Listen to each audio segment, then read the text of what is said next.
Hi everyone, welcome to my YouTube channel. So कल मैंने अपनी यूट्यूब पे फर्स्ट वीडियो डाली थी और हमने एक सीरीज़ स्टार्ट की है as you all know, introduction to micro economics.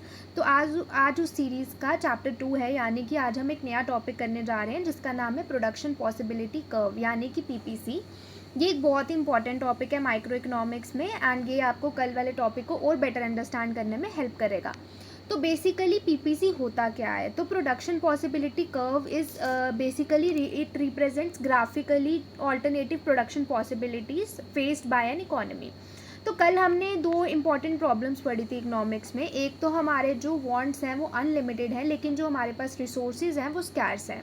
अब हमें उन रिसोर्सेज, स्कैर्स रिसोर्सेज को डिफरेंट प्रोडक्शन पॉसिबिलिटीज़ में लगाना है, लेकिन हमें डिसाइड करना है कि हमें किस गुड को कितना एलोकेट करना है। तो बेसिकली हम पीपीसी में उसी को ग्राफिकली रिप्रेजेंट करते हैं। तो जो हमारे पास प्रोडक्टिव रिसोर्सेज है, हमें उनको इस तरीके से डिफरेंट ऑल्टरनेटिव गुड्स पे इम्प्लाई करना है और डिसाइड करना है कि अगर इकोनॉमी एक गुड को ज़्यादा प्रोड्यूस कर रही है तो एज उसके रिसोर्सेज लिमिटेड है तो उसको दूसरे गुड को कम प्रोड्यूस करना पड़ेगा। जैसे कि हम इसको एक सिंपल एग्जांपल से समझ लेते हैं। जैसे हमारे पास लेबर है, अब लेबर को यूज़ करके हमें वीट भी प्रोड्यूस करना है और हमें हाउसेस भी कंस्ट्रक्ट करने हैं। अब अगर हम ज़्यादा लेबर वीट प्रोड्यूस करने में यूज़ करेंगे तो हमें हमारे हाउस को कंस्ट्रक्ट करने के लिए हमारे पास लेस लेबर अवेलेबल होगा। तो इसी को हम प्रोडक्शन पॉसिबिलिटी कर्व कहते हैं, जो हमें बहुत सारी प्रोडक्शन पॉसिबिलिटीज़ के बारे में बताता है, जिसको यूज़ करके सोसाइटी जो है वो अपने रिसोर्सेज को एलोकेट कर सकती है। तो बेसिकली हमें इसको एक सिंप्लीफिकेशन से समझते हैं। तो मैंने यहाँ पे एक टेबल ड्रॉ किया है जो कि आपको हेल्प करेगा इस चीज़ को समझने में। तो बेसिकली हम दो गुड्स लेते हैं, गुड एक्स और एक गुड वाई। जैसे कि क्लोथ ले लो और एक मैंने नीचे एग्जाम्पल लिए क्लोथ और वीट की एग्जाम्पल ले लेते हैं, ठीक है। तो अब यहाँ पर क्या है, यहाँ पे डिफरेंट प्रोडक्शन पॉसिबिलिटीज़ जैसे कि आप देख पा रहे हो इस टेबल में, और गुड एक्स और गुड वाई में हम देख सकते हैं कि जो गुड वाई है, जब आप उस पर 15 यूनिट्स ऑफ लेबर लगा रहे हो तो आप गुड एक्स का सिर्फ 0 यूनिट प्रोड्यूस कर पा रहे हो, मतलब गुड एक्स का आप कुछ भी प्रोड्यूस नहीं कर पा रहे हो। और वहीं अगर आप गुड एक्स में 5 यूनिट्स लगा रहे हो तो आप गुड वाई का कुछ भी प्रोड्यूस नहीं कर पा रहे हो। हमने यहाँ पे कुछ एजम्पशंस भी लिए हैं कि इकोनॉमी जो है वो अपनी फुल एम्प्लॉयमेंट पे काम कर रही है और वो फुल प्रोडक्शन अचीव कर रही है। मेन एजम्पशन, सबसे इंपॉर्टेंट एजम्पशन जो इसमें है वो ये है कि टेक्नोलॉजी जो है वो कांस्टेंट रहेगी। यहाँ पे हम शॉर्ट रन की बात करें, फिक्स्ड रिसोर्सेज है, फुल एम्प्लॉयमेंट, फुल प्रोडक्शन है। अब यहाँ पे और भी प्रोडक्शन पॉसिबिलिटीज़ हैं जैसे कि बी सी डी ई। तो यहाँ पर डिफरेंट हमने यूनिट्स को अप्लाई किया और हमने ये देखा है कि जब आप गुड एक्स में ज़्यादा यूनिट्स अप्लाई कर रहे हो तो आपको गुड वाई के यूनिट्स को कट करना पड़ेगा, तभी आप गुड एक्स में ज़्यादा यूनिट्स लगा सकते हो। क्योंकि economy, the basic fact is that resources are limited and fully employed, जो प्रिवेंट करता है कि इकोनॉमी को कि वो दोनों गुड्स का ज़्यादा नहीं प्रोड्यूस कर सकती। अगर उसको एक का ज़्यादा प्रोड्यूस करना है तो उसको दूसरे का कम प्रोड्यूस करना पड़ेगा। अब हम इसको एक डायग्राम की हेल्प से समझते हैं। जैसे कि यहाँ पे हमने एक डायग्राम लिया है, ग्राफ लिया है, जहाँ पे हमने एक्स एक्सिस पे क्लोथ को प्लॉट किया और वाई एक्सिस पे वीट को प्लॉट किया है। तो हमने इसी टेबल से ये डायग्राम बनाई है। तो बेसिकली हम इस डायग्राम में देख सकते हैं, जब आप गुड वाई के 15 यूनिट्स प्रोड्यूस कर रहे हो तो आप गुड एक्स के 0 यूनिट्स प्रोड्यूस कर रहे हो, और जैसे जैसे आप गुड एक्स के यूनिट्स को बढ़ाते जा रहे हो तो आपको गुड वाई के यूनिट्स को कम करना पड़ रहा है।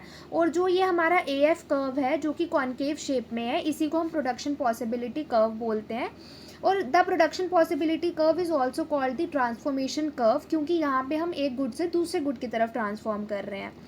तो अब हम एक और इसमें इम्पॉर्टेंट कॉन्सेप्ट समझते हैं। अब हमने तो ये तो समझ लिया कि आप ए एफ के ऊपर जो आपका प्रोडक्शन पॉसिबिलिटी कर्व है, आप उसके ऊपर अभी एलोकेशन की बात कर रहे हो। तो क्या सोसाइटी इसके अंदर या इसके बाहर, इस कर्व के अंदर किसी पॉइंट पे या इस कर्व के बाहर किसी पॉइंट पे अपने रिसोर्सेज को एलोकेट कर सकती है?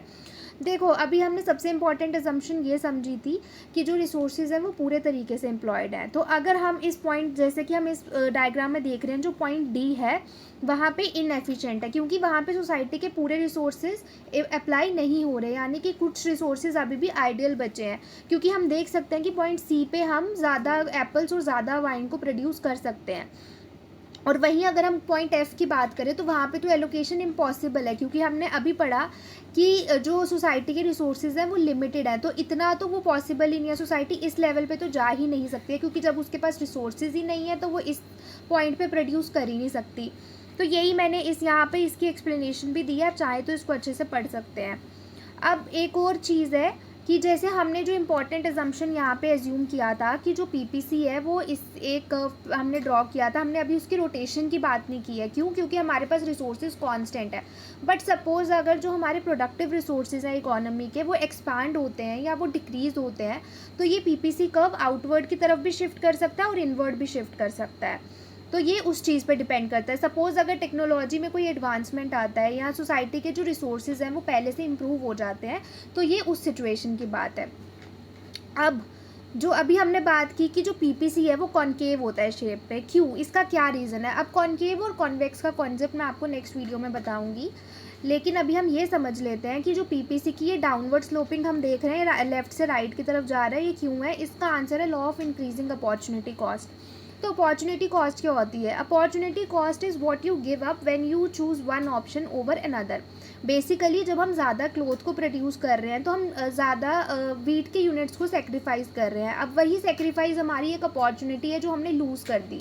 अगर हमने ज़्यादा यूनिट्स वीट में यूज़ नहीं किए होते, क्लोथ में यूज़ किए होते, तो हम ज़्यादा वीट प्रोड्यूस कर सकते थे। तो यही हमारी कॉस्ट है जो हमने लूज़ की है। तो बेसिकली अपॉर्चुनिटी कॉस्ट हम उसी को कहते हैं। और पीपीसी के कॉन्केव होने का मतलब ये इसका रीज़न यही है कि जैसे जैसे as we move from good X to employ more resources to good Y, extra loss जो है गुड एक्स का for producing more of good Y वो इंक्रीज़ होता जा रहा है। मतलब कि अगर आपको गुड एक्स का गुड वाई का ज़्यादा प्रोड्यूस करना है तो आपको गुड एक्स को लूज़ करना पड़ेगा, अगर गुड एक्स को ज़्यादा प्रोड्यूस करना है गुड वाई को लूज़ करना पड़ेगा। जैसे जैसे हम वो चीज़ इंक्रीज़ कर रहे हैं तो ये कर्व हमारा डाउनवर्ड की तरफ स्लोप कर रहा है। तो यही था आज का कॉन्सेप्ट। अगर आपको ये वीडियो पसंद आए हो तो इसको लाइक ज़रूर करिएगा, सब्सक्राइब ज़रूर करिएगा और ऐसे और कॉन्सेप्ट्स देखने के लिए इस चैनल को फॉलो कर दीजिएगा। Thank you. मैं भी फॉलो कर सकती हूँ।